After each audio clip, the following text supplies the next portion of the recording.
তো মন্ত্রীর যে কথোপকথন ইতিমধ্যে সোশ্যাল মিডিয়ায় প্রকাশ্যে এসছে, অবশ্যই এই রকম ভাষার সমর্থন তৃণমূল কংগ্রেস করে না।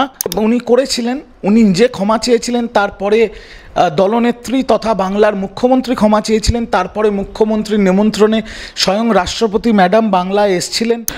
কোথাও কোনো দুর্নীতি যদি হয় তার সমর্থন তৃণমূল কংগ্রেস করে না। কেউ বা কারা যদি তৃণমূল কংগ্রেসের সিম্বল বা পতাকা ব্যবহার করে নিজেদের ব্যক্তি স্বার্থ চরিতার্থ করার জন্য যদি দুর্নীতি করে থাকে, চুরি করে থাকে, যাতে দলের নাম খারাপ হচ্ছে, দলের বদনাম হচ্ছে, সেখানে দল তো দলের মতো পদক্ষেপ নিয়েছে। ইডির হেফাজতে থাকা একটা মানুষ কি করে চিরকুটে বাইরের লোকের কাছে টাকা চাইছে? তাহলে ইডি কি করছে? ওয়াকআউট সমাধান একেবারেই নয়, কিন্তু ওয়াকআউট প্রতিবাদের অংশ। আর প্রতিবাদ করাটা বা ধর্ণা দেওয়া এটা মানুষের গণতান্ত্রিক অধিকার, যেটা দেশের সংবিধান দিয়েছে। আপনি প্রতিবাদ করতে পারেন, আপনি আন্দোলন করতে পারেন, সেই আন্দোলনটা যেন মানুষের স্বার্থে হয়, ব্যক্তি স্বার্থে বা রাজনীতির স্বার্থে নয়। দাদা, আজকে দেখলাম আমরা অখিলগিরিকে সরাসরি একটা মন্তব্য করতে দেখা গেল, যেখানে কিনা তিনি বন দপ্তরের আধিকারিককে একেবারে সরাসরি বলছেন সরকারি কর্মচারীরা মাথা নিচু করে থাকবেন, পাশাপাশি এক সপ্তাহের মধ্যে আপনার সাথে কি হয় দেখুন, এটাও বলেছেন। পাশাপাশি এর ভেতরে যদি আপনি আসেন তাহলে আপনি ফিরে যেতে পারবেন না, আমি দায়িত্ব নিলাম। জানোয়ার বেয়াদবও বলেছেন, কি বলবেন? দেখুন, এই যে ঘটনাটি সামনে এসেছে, এখানে ওই অঞ্চলে বন দপ্তরে কি হচ্ছে না হচ্ছে সেই ব্যাপারটা এখনও পুরোপুরি সামনে আসেনি। কেন মন্ত্রী উত্তেজিত হয়েছেন, কেন তার রেগে যাওয়ার কারণ, সেগুলোও দেখতে হবে। কিন্তু মন্ত্রীর যে কথোপকথন ইতিমধ্যে সোশ্যাল মিডিয়ায় প্রকাশ্যে এসছে, অবশ্যই এই রকম ভাষার সমর্থন তৃণমূল কংগ্রেস করে না, করতে পারে না। কোনো সরকারি আধিকারিককে এইভাবে বকা যায় না বা এইভাবে তাকে ছোট করা যায় না। কিন্তু এটা বলার সাথে এটাও আমি বলবো যে একজন দায়িত্বপ্রাপ্ত মন্ত্রী তিনি কেন এত উত্তেজিত হয়ে গেলেন, তিনি এত রেগে গেলেন কেন, সেটাও বিচার বিবেচনা করে দেখতে হবে। কারণ দেখুন, একজন সরকারের যিনি কর্মচারী, যিনি সরকারের অফিসার, তার যেমন একটা জায়গায় দায়িত্ব আছে, ঠিক একইভাবে সেই জায়গার শৃঙ্খলা বজায় রাখার, সেই জায়গায় শান্তি বজায় রাখার দায়িত্ব ভারপ্রাপ্ত মন্ত্রীর আছে, এবং দপ্তরে কি হচ্ছে সেটা দেখার দায়িত্ব মন্ত্রীর আছে। তো দুটোই উভয় পক্ষ বিবেচনা করে দেখতে হবে, এত সরলীকরণ করলে হবে না। কিন্তু অবশ্যই আমি এটুকু বলবো যে এরকম সিনিয়র একজন মন্ত্রী, তার যে কথোপকথন বা তার বকুনি দেওয়ার যে ভাষা সামনে এসছে, সেটাকে অবশ্যই তৃণমূল কংগ্রেস সমর্থন করে না। আর আমার মনে হয় যে এই ভাষা না ব্যবহার করলেই হয়। এর আগেও আমরা দেখেছিলাম রাষ্ট্রপতিকে নিয়েও তিনি মন্তব্য করেছিলেন, মানে একটার পর একটা কুরুচিকর মন্তব্য অখিলগিরির মুখ দিয়ে। হ্যাঁ, উনি করেছিলেন, উনি নিজে ক্ষমা চেয়েছিলেন, তারপরে দলনেত্রী তথা বাংলার মুখ্যমন্ত্রী ক্ষমা চেয়েছিলেন, তারপরে মুখ্যমন্ত্রীর নিমন্ত্রণে স্বয়ং রাষ্ট্রপতি ম্যাডাম বাংলায় এসছিলেন, প্রোগ্রামে ছিলেন উনি মুখ্যমন্ত্রীর সাথে, এবং তিনি অত্যন্ত সুন্দরভাবে আমাদের দলনেত্রী এবং মুখ্যমন্ত্রীকেও সংবর্ধনা জানিয়েছিলেন। তো সেই চ্যাপ্টার ক্লোজ হয়ে গেছে, সেই চ্যাপ্টার মিটে গেছে, ওটা পুরনো গল্প। এই যে নতুন ব্যাপারটা হলো, সেটাই তো আমি যা বললাম যে এই ভাষায় তো কথা বলা যায় না কোনো সরকারি কর্মীর সাথে, সেটা অবশ্যই নিন্দনীয়। বাকি কেন একজন ভারপ্রাপ্ত মন্ত্রী, এরকম সিনিয়র সাংগঠনিক লিডার, তিনি রেগে গেলেন, এত উত্তেজিত হয়ে গেলেন, তার পেছনে কি কারণ, সেটাও খতিয়ে দেখতে হবে অবশ্যই। একদমই দাদা, এর পাশাপাশি আমরা দেখছি যে রেশন দুর্নীতিকাণ্ডের কিন্তু একেবারে জল যেন গড়িয়েই চলেছে, একবারে শেষই হচ্ছে না। এর আগে আমরা দেখেছি প্রাক্তন খাদ্যমন্ত্রী গ্রেপ্তার হয়েছেন, তারপর তার ঘনিষ্ঠ ব্যবসায়ী বাকিবুর রহমানও গ্রেপ্তার হয়েছেন, গতকালও দেখলাম কাল দুজন তৃণমূলের যারা নেতা ব্লক স্তরের তারাও গ্রেপ্তার হয়েছেন। কীভাবে দেখছেন? কোথাও কোনো দুর্নীতি যদি হয় তার সমর্থন তৃণমূল কংগ্রেস করে না। তৃণমূল কংগ্রেস তদন্তের বাধাও দিতে যায় না, তদন্তের মতো চলুক, আমাদের কোনো আপত্তি নেই। কেউ বা কারা যদি তৃণমূল কংগ্রেসের সিম্বল বা পতাকা ব্যবহার করে নিজেদের ব্যক্তি স্বার্থ চরিতার্থ করার জন্য যদি দুর্নীতি করে থাকে, চুরি করে থাকে, যাতে দলের নাম খারাপ হচ্ছে, দলের বদনাম হচ্ছে, সেখানে দল তো দলের মতো পদক্ষেপ নিয়েছে। আমি উল্টো দিক থেকে বলবো যে আমি অনুরোধ করব এই তদন্তকারী সংস্থাদের তাড়াতাড়ি এই তদন্তগুলো করার জন্য। এই দীর্ঘমেয়াদী তদন্ত, এখনও সারদার তদন্ত হচ্ছে, এখনও নারাদার তদন্ত হচ্ছে, এখনও কেউ গ্রেফতার হলো না, কোনো মানুষ সুরাহ পেল না, এটা কি নাটক চলছে আমি তো বুঝতে পারছি না। যে চুরি করবে, যে দোষী, আপনি তদন্ত করুন, তদন্তে যদি প্রমাণ পান তাকে গ্রেফতার করুন, দল কোনো মতেই কারুর পাশে থাকবে না। কিন্তু তদন্তটা যেন রাজনৈতিক প্রতিহিংসার জন্য না হয়, তদন্তটা যেন দীর্ঘমেয়াদী না হয়, তদন্তটা যেন জনস্বার্থে হয় এবং তাড়াতাড়ি হয়, এইটুকুই কাম্য আর এইটুকুই আমরা চাই। দাদা, জ্যোতিপ্রিয় মল্লিক এসএসকেএম থেকে একেবারে 10 লক্ষ টাকা সুদের কথা বলছেন, যেখানে তিনি কাগজে করে চিরকুটে লিখে দিচ্ছেন 10 লক্ষ টাকা সুদ তার পরিবারকে দিতে হবে। তা ইডির তরফ থেকে বলা হচ্ছে, তেমনটা তথ্য দেওয়া হয়েছে। এই আনিসুর রহমান বা আলিফ নূর, যে দুই ভাইকে গ্রেপ্তার করা হয়েছে কাল, তাদের মাধ্যমে টাকা। না, আমার প্রথম কথা হচ্ছে জ্যোতিপ্রিয় মল্লিক গ্রেপ্তার। কে গ্রেপ্তার করেছে? ইডি। ইডিকে কেন্দ্রীয় সংস্থা, তার যদি শরীর খারাপ হয় ইডি তাকে হাসপাতালে নিয়ে যাবে, এটা নিয়মে আছে। এবার তাকে নিয়ে আসা হয়েছে এসএসকেএম হসপিটালে। কার অধীনে? ইডির অধীনে। ইডিকে কেন্দ্রীয় তদন্তকারী সংস্থা। এবার যদি ইডির হেফাজতে থাকা হাসপাতালে জ্যোতিপ্রিয় মল্লিক চিরকুটে দিয়ে কারুর কাছে টাকা চায়, আমি তো ইডির কথা বিশ্বাস করি না এক বিন্দু, কারণ এদের ক্রেডিবিলিটি তলানিতে ঠেকেছে। তাহলে তো আগে প্রশ্ন উঠছে যে ইডির হেফাজতে থাকা একটা মানুষ কি করে চিরকুটে বাইরের লোকের কাছে টাকা চাইছে? তাহলে ইডি কি করছে? যদি ইডির হেফাজতে থাকা কোনো মানুষ যাকে ইডি গ্রেফতার করেছে সে যদি চিরকুটে বাইরের লোকের কাছে টাকা চাইতে পারে, তাহলে ইডির তো প্রথমে আগে নিজের দপ্তরটাকে তুলে দেওয়া উচিত। ইডি জ্যোতিপ্রিয় মল্লিকের ব্যাপারে কি অ্যাকশান নেবে না নেবে, তার থেকে বড় ব্যাপার আগে ইডির যে অফিসাররা যারা জ্যোতিপ্রিয় মল্লিকের সিকিউরিটি ইনচার্জ, তারা তাদের এগেনস্টে কি অ্যাকশান নেবে আগে সেটা বলুক মানুষকে, তারপরে তো এইসব কথার উত্তর দেবো বা উত্তর সামনে আসবে। দাদা, 1 টাকাতে 350 একর জমি সৌরভের যে কারখানা, সেই কারখানাতে হাইকোর্টে মামলা করেছে যে প্রয়াগ চিটফান্ড, সেই চিটফান্ডের আমানতকারীরা। প্রয়াগ চিটফান্ড শুরু হয়েছিল বামফ্রন্ট আমলে। বামফ্রন্ট আমলে শুরু হয়েছিল চিটফান্ডের যত মামলা, সারদার থেকে শুরু করে যত চিটফান্ড মামলা সব সাবজুডিস ব্যাপার নিয়ে মন্তব্য করা যায় না। কিন্তু আমার প্রশ্ন হচ্ছে যে চিটফান্ড মামলায় যারা টাকা পায়নি তারা বিভিন্ন রাজনৈতিক দলের পতাকা নিয়ে ঘুরছে, তারা কোর্টে আবেদন না করে হঠাৎ সৌরভ গাঙ্গুলির পেছনে লাগতে গেল কেন? সৌরভ গাঙ্গুলি শুধু বাংলা না, সমগ্র ভারতবর্ষের একটা আইকন এবং বাংলার গর্ব সৌরভ গাঙ্গুলি। সৌরভ গাঙ্গুলি একটা কারখানা তৈরি করবে, সেই কারখানা তৈরি হলে বাংলার ছেলেপুলেরা চাকরি পাবে, বাংলায় শিল্প আসবে। তাকে মমতা ব্যানার্জি 1 টাকায় যদি জমি দেয় তাতে ক্ষতিটা কোথায় আমি তো বুঝতে পারছি না। বাংলার ছেলেরা চাকরি পাবে, বাংলায় শিল্প হবে। কিছু চিটফান্ডে যারা টাকা দিয়েছিল, টাকা দিয়ে তাদের টাকা মার গেছে, কেসটা কোর্টে আছে, তারা আবার হাইকোর্টে গেছে। এটা কী ধরনের নাটক তো আমি বুঝতে পারছি না। আর সেই জায়গায় আমি সেই চিটফান্ডকারীদের প্রশ্ন করি, প্রয়াগ কর্তাদের প্রশ্ন করতে চাই যারা এই চিটফান্ডগুলো চালিয়েছে, যে আপনাদের বামফ্রন্ট আমলে কলকাতার তাজ বেঙ্গল হোটেল, যেটা চিড়িয়াখানার উল্টো দিকে তাজ বেঙ্গল হোটেল, জ্যোতি বসু তাজ বেঙ্গলকে সেই জমিটা 1 টাকায় দিয়েছিল। 1 টাকায় জ্যোতি বসু সেই সময় বাংলার মুখ্যমন্ত্রী তাজ বেঙ্গলকে 1 টাকায় জমি দিয়েছিল, যেখানে তাজ বেঙ্গল হোটেলটা আছে। সে হোটেল তো রমরম করে চলছে, আজও চলছে। সেখানে সিপিএম থেকে, বিজেপি থেকে, তৃণমূল থেকে, কংগ্রেস থেকে সকলের নেতারা তাদের পরিবারদের নিয়ে খেতে যায়। বিভিন্ন সময় দেখা গেছে সিপিএম আর বিজেপির নেতাদের সেই সময় কোনো অসুবিধা হয় না।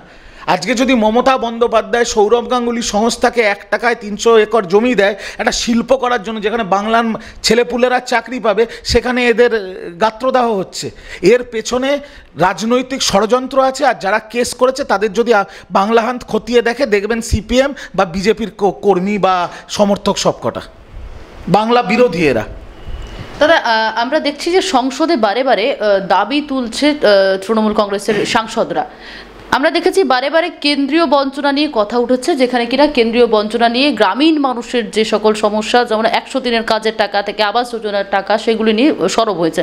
কিন্তু যেখানে সাংসদরা বারে বারে কথা তুলছেন সায়নী ঘোষ থেকে শুরু করে মেট্রো নিয়ে, বা কোনো মন্ত্রী তুলছেন চটকলে নিয়ে, মানে যেখানে শহরের মানুষের উন্নয়নের কথা কিন্তু তারা তুলে ধরছেন, গ্রামীণ অর্থনীতি বা গ্রামীণ মানুষের যে অসুবিধা সেগুলো নিয়ে কিন্তু সরব হচ্ছেন না।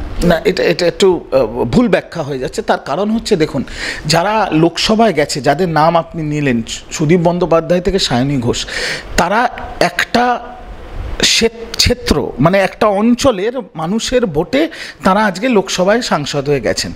সায়নী ঘোষের অঞ্চল কোনটা? যাদবপুর, সোনারপুর, বারুইপুর, ভাঙড়ের একাংশ নিয়ে, সেইখানের মানুষের ভোট, মানুষের আশীর্বাদ নিয়ে তিনি সাংসদে গেছেন। তো তার প্রধান কাজ তো তার অঞ্চলের মানুষের দাবি দাবা, সেটা তো তিনি সংসদে তুলবেন, এটাই তো স্বাভাবিক। আর বাংলার মানুষের যে বঞ্চনা, 100 দিনের কাজের যে বঞ্চনা, যে টাকা কেন্দ্রীয় সরকার মেরে দিয়েছে প্রতিহিংসার রাজনীতি করে কারণ বাংলা দখল করতে হবে, সেই দাবি তো স্বয়ং দলনেত্রী এবং দলের সেনাপতি অভিষেক বন্দ্যোপাধ্যায় তুলেছেন। সে নিয়ে ধর্না কলকাতায় হয়েছে, দিল্লিতে হয়েছে, আন্দোলন চলছে। লাস্টে যখন কেন্দ্রীয় সরকার বাংলার মানুষকে টাকা দিল না, তখন রাজ্য সরকার সেই টাকা দিয়েছে। একইভাবে আবাস যোজনার টাকাও মেরে দিয়েছে কেন্দ্রীয় সরকার, বন্ধ করে দিয়েছে।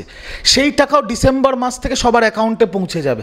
আমাদের দলের সেনাপতি এবং দলীয় নেত্রী সেই কথা অলরেডি বলে দিয়েছে, ঘোষণা করে দিয়েছেন। তো দল মানুষের সাথে লড়াই করছে। সাংসদ হয়ে যারা লোকসভায় গেছেন তারা প্রাথমিকভাবে তাদের অঞ্চলের দাবি সংসদে তুলবেন, এটাই নিয়ম। আর সমগ্র বাংলার মানুষের যে দাবি, যে বঞ্চনার লড়াই, সেটা দলনেত্রী এবং দলের সেনাপতি সেই লড়াই, সেই আন্দোলন চালিয়ে যাবেন, জারি থাকবে, যেটা কেন্দ্রের বঞ্চনার বিরুদ্ধে। দাদা, আমরা বিধানসভাতেও গতকাল দেখলাম ওয়াকআউট করলেন বিজেপির যারা নেতৃত্ব রয়েছেন, বিরোধী দলনেতা থেকে আরও যারা বিধায়করা রয়েছেন। অন্য জায়গায় আমরা দেখলাম সংসদেও একেবারে দাঁড়িয়ে তৃণমূলের সাংসদরা ওয়াকআউট করছেন। তারা জিএসটি 18% জিএসটি যে সরকারি বিমাগুলি রয়েছে সেগুলির প্রতিবাদে, এদিকে মূল্যবৃদ্ধির প্রতিবাদে বিজেপির তরফ থেকে ওয়াকআউট করা হচ্ছে। ওয়াকআউটকে সমাধান সব যে সমস্যার? ওয়াকআউট সমাধান একেবারেই নয়, কিন্তু ওয়াকআউট প্রতিবাদের অংশ। আর প্রতিবাদ করাটা বা ধর্ণা দেওয়া এটা মানুষের গণতান্ত্রিক অধিকার, যেটা দেশের সংবিধান দিয়েছে। 1, 2, যেটা আপনি বললেন, সংসদে তৃণমূলের ওয়াকআউট আর বিধানসভায় বিজেপির ওয়াকআউট, দুটোর মধ্যে ফারাকটা আমি আপনার দর্শকদের বুঝিয়ে দিই। মমতা ব্যানার্জি এবং তৃণমূল কংগ্রেস একটা নতুন আন্দোলন শুরু করেছেন, যেখানে মেডিকেল ইন্স্যুরেন্স আর লাইফ ইন্স্যুরেন্সের কেন্দ্রীয় সরকার যে 18% জিএসটি কর নেয় মানুষের থেকে, সাধারণ মানুষের থেকে, সেটা তুলে নেওয়ার জন্য। এই আন্দোলন কি শুধু তৃণমূলের কর্মীদের জন্য না, তৃণমূল সমর্থকের জন্য? মেডিকেল ইন্স্যুরেন্স যেমন বাংলা হান্টের রিপোর্টার হিসেবে আপনিও দেন, আপনার মা বাবার যেমন লাইফ ইন্স্যুরেন্স আছে, আমার মা বাবার লাইফ ইন্স্যুরেন্স আছে, আমার মেডিকেল ইন্স্যুরেন্স আছে, ঠিক একইভাবে বিকাশ রঞ্জন ভট্টাচার্য থেকে শ্রমিক ভট্টাচার্য থেকে সুকান্ত মজুমদার থেকে শুভেন্দু অধিকারী, তাদের পরিবারের লোকেরও মেডিকেল ইন্স্যুরেন্স আছে, লাইফ ইন্স্যুরেন্স আছে। তো মমতা বন্দ্যোপাধ্যায়ের এই আন্দোলনটা বাংলার মানুষের আন্দোলন, সমগ্র দেশের মানুষের আন্দোলন। এই জিএসটিটা যদি লাইফ ইন্স্যুরেন্স আর মেডিকেল ইন্স্যুরেন্স থেকে তুলে নেওয়া হয়, তাহলে সারা ভারতবর্ষের মানুষ ধর্ম, বর্ণ, রাজনৈতিক মতাদর্শের ঊর্ধ্বে উঠে সবার উপকার হবে। সেই জন্যে তৃণমূল কংগ্রেস ওয়াকআউট করেছে। এটা তো একটা ন্যায্য লড়াই। আর বাংলার বিধানসভায় বিজেপি শুভেন্দু অধিকারীর নেতৃত্বে ওয়াকআউট করছে, কেন? আলুর দাম বেড়েছে। কিছুদিন আগে Mamata Bandyopadhyay task force form করে বাজারের দাম কমিয়ে দিয়েছে। আমরা এতদিন দিল্লিতে দেখতাম সাংসদে একজন ভদ্রমহিলা খুব চেঁচাতেন, তিনি আমেঠিতে সিলিন্ডার দিদি নামে পরিচিত ছিল। তারপরে আমেঠির মানুষ তাকে বিসর্জন দিয়েছে। এখন তো কলকাতায় দেখছি একজন আলু দিদি নতুন তৈরি হয়েছেন, আলু দিদি। এই যে অগ্নিমিত্রা পাল, তিনি আলুর বস্তা নিয়ে চেঁচাচ্ছেন, তিনি বিধানসভার গেটের বাইরে বলছেন আমি 10 টাকা আলু দেবো, কে নেবে কে নেবে। আচ্ছা বলুন তো, বিধানসভার গেটে কে আলু কিনতে যায়? আমি তো অগ্নিমিত্রা দেবীকে অনুরোধ করব যে কলকাতার বুকে অনেক বড় বড় বাজার আছে, শিয়ালদা বাজার আছে, দমদম বাজার আছে, হাওড়া বাজার, আপনি বাজারে এসে আলুর বস্তা নিয়ে বসুন না। আপনি যদি 10 টাকা আলু দেন, এটা তো সাধু উদ্যোগ, ভালো। আপনি এসে বাজারে বসুন, বিধানসভার গেটে বসে আলু বিক্রি করছেন কেন? ওনার বড় দিদি সিলিন্ডার দিদিকে আমেঠির মানুষরা বিসর্জন দিয়েছে, ওনাকে মেদিনীপুরের মানুষরা বিসর্জন দিয়েছে। আগামী দিনে বিধানসভাতেও আর যেতে পারবেন না, সেটা উনি হারবেন। তারপরে বাড়ির সামনে আমি আলুর বস্তা নিয়েই বসতে হবে। আপনাকে একটা জিনিস বুঝতে হবে, আপনি প্রতিবাদ করতে পারেন, আপনি আন্দোলন করতে পারেন, সেই আন্দোলনটা যেন মানুষের স্বার্থে হয়, ব্যক্তি স্বার্থে বা রাজনীতির স্বার্থে নয়। মমতা ব্যানার্জি আন্দোলন করছেন মানুষের স্বার্থে, বাংলার মানুষের স্বার্থে, দেশের মানুষের স্বার্থে। আর এরা আন্দোলন করছে শুধু নিজেদের যে রাজনৈতিক দল, যেটা মানুষের কাছে দেউলিয়া হয়ে গেছে, বাংলায় দেউলিয়া হয়ে গেছে, সেটাকে টিকিয়ে রাখার জন্য, আপনাদের মতো চ্যানেল বা পোর্টালে পর্দায় ভেসে থাকার জন্য আলুর বস্তা নিয়ে নাটক করছেন। একটা জনস্বার্থে আন্দোলন আর একটা নিজ স্বার্থে সার্কাস, এই দুটোর মধ্যে ফারাক আছে। দাদা, একদম শেষ প্রশ্নে যাচ্ছি, যেখানে আমরা দেখতে পাচ্ছি অভিষেক বন্দ্যোপাধ্যায়কে, মানে এটা রাজনৈতিক বিশেষজ্ঞরা বলছেন যে অভিষেক বন্দ্যোপাধ্যায় গত 10 বছর আগে যেরকমভাবে রাজনীতি করতেন, 2024-এ দাঁড়িয়ে কিন্তু রাজনীতি তার একেবারে ধরন আলাদা, খুবই অভিজ্ঞভাবে করছেন। তবে কি পুরোটাই 2026-এর বিধানসভা নির্বাচনকে কেন্দ্র করে? তবে কি মুখ্যমন্ত্রী হিসেবে অভিষেক বন্দ্যোপাধ্যায়কে দেখতে পাবো এবার? এক এক করে জবাব দিই। আজ থেকে 10 বছর আগে বিরাট কোহলি যেরকম ব্যাটসম্যান ছিল, এখন কি সে ওরকমই ব্যাটসম্যান না আরও বেটার ব্যাটসম্যান? ঠিক একইভাবে 10 বছর আগে অভিষেক বন্দ্যোপাধ্যায় ইউথ আইকন ছিলেন, এখন উনি আমাদের ইউথ আইকন, কিন্তু 10টা বছর তিনি সাংসদ, এবার তিনি 7 লক্ষ ভোটে জিতেছেন। বাংলার 1 নম্বর রাজনৈতিক দল তৃণমূল কংগ্রেস, যে প্রতিটা ইলেকশনে নিজের সিট বাড়াচ্ছেন, তার সাংগঠনিক লাগামটা প্রাথমিকভাবে তার হাতে। তো একটা তো ম্যাচুরিটি হবে, এটা তো খুবই স্বাভাবিক। এবার এই যে আপনি মন্তব্যটা করলেন উনি কি তাহলে আগামী দিনের মুখ্যমন্ত্রী, এটা ভুল কথা। ওনার দায়িত্ব হচ্ছে বাংলার সংগঠনটাকে চালানো, আমাদের নেত্রী আমাদের মুখ্যমন্ত্রী, ওনার আন্দোলন, উনি যেভাবে সংগঠনটা সাজিয়েছেন, আগামী 50 বছর তৃণমূল কংগ্রেস বাংলার 1 নম্বর দল হিসেবে থাকবেন। আর তৃণমূল কংগ্রেসের সেনাপতির নাম অভিষেক ব্যানার্জি থাকবে। টেক্কা দিতে পারবেন মুখ্যমন্ত্রীকে? মুখ্যমন্ত্রীকে টেক্কা দেওয়ার তো প্রশ্নই ওঠে না। আমাদের নেত্রীর নাম মমতা ব্যানার্জি, আমাদের সেনাপতির নাম অভিষেক ব্যানার্জি। টেক্কা দেওয়ার প্রশ্ন ওঠে বিজেপিতে, যেটা প্রধান বিরোধী দল। যে বিজেপির কর্মীরা বা বিজেপির সমর্থকরা বুঝতে পারছে না তাদের নেতাকে, তারা কনফিউজ, ওদের গোয়াল ঘরে খুব গোতাগতি যে এটা শুভেন্দু বিজেপি না দিলীপ বিজেপি না সুকান্ত বিজেপি। শুভেন্দু অধিকারী সিএসসির অফিসের সামনে মিটিং করলে দিলীপ ঘোষ সুকান্ত মজুমদার যায় না, সুকান্ত মজুমদার মিছিল করলে শুভেন্দু অধিকারী যায় না। তো ওরা কনফিউজড, আমরা কনফিউজ না। আমাদের দেখুন সিম্পল পলিসি, আমাদের দলের সিম্বল ঘাসের ওপর জোড়া ফুল, দলের নাম তৃণমূল কংগ্রেস, নেত্রীর নাম মমতা ব্যানার্জি, সেনাপতির নাম অভিষেক ব্যানার্জি, খুব সিম্পল। বিজেপিকে আপনি প্রশ্ন করুন যে ওদের নেতাটা কে, এটা ওদের মধ্যে টেক্কা দেওয়ার অনেক ব্যাপার আছে। ওর চেয়ারের পায়া নিয়ে টানাটানি করছে, আমাদের মধ্যে সেটা নেই। আমাদের একটাই নেত্রী, একটাই সেনাপতি। বিজেপির সংগঠনে দুর্বল বলছেন, মানে কোনো ঠিক ঠিকানা নেই সংগঠনের? যদি সংগঠন বলিষ্ঠ হতো তাহলে কি 20 থেকে 12 হতো? যদি সংগঠন বলিষ্ঠ হতো তাহলে দিলীপ ঘোষ 3 থেকে 77-এ নিয়ে যাওয়ার পরে দিলীপ ঘোষকে মেদিনীপুরের সাংসদকে সরিয়ে এনে তাকে হারিয়ে ভূত করে দিয়ে 77টা এখন কমতে কমতে 61-তে নেমে এসছে। তার মানে কি সংগঠন নেই? কিছু হয়তো ভোটার তৈরি হয়েছে যাদের ধর্মের নামে এরা বোকা বানাতে পেরেছে, তারাও এখন মুখ ফিরিয়ে নিচ্ছে। অযোধ্যায় রাম মন্দির করার পরও তো হারতে হলো বিজেপিকে। তাই এদের সংগঠন কিচ্ছু নেই, মানুষকে বোকা বানানোর পলিসি। সারা দিন রাত শুভেন্দু অধিকারী থেকে অগ্নিমিত্রা পাল একটা সার্কাস শুরু করেছে, যাতে টিভির পর্দায় অন্তত ভেসে থাকা যায় যে মানুষ যখন চ্যানেল ঘোরাবে যাতে নিউজে দেখা যায় যে কিছু লোক সার্কাস করছে। জন্মদিনের শুভেচ্ছা দিতে দেখা গেল, দিলীপ ঘোষের জন্মদিনে বাড়িতে গিয়ে শুভেন্দু অধিকারী অগ্নিমিত্ররা গেলেন। একটা বাংলায় কথা আছে জানেন তো, জুতো মেরে গরুদান। প্রথমে শুভেন্দু অধিকারী দিল্লিতে কমপ্লেন করে দিলীপ ঘোষকে গ্যারেজ করে দিল আন্দামানে। তারপরে দিলীপ ঘোষ মেদিনীপুরের স্ট্যান্ডিং সাংসদ, সেখান থেকে শুভেন্দু অধিকারীর খুব প্রিয় অগ্নিমিত্রা পালকে দাঁড় করাবেন বলে দিলীপ ঘোষকে পাঠিয়ে দিল এমন একটা জায়গা যেখানে দিলীপ ঘোষ হেরে ভূত হয়ে গেল।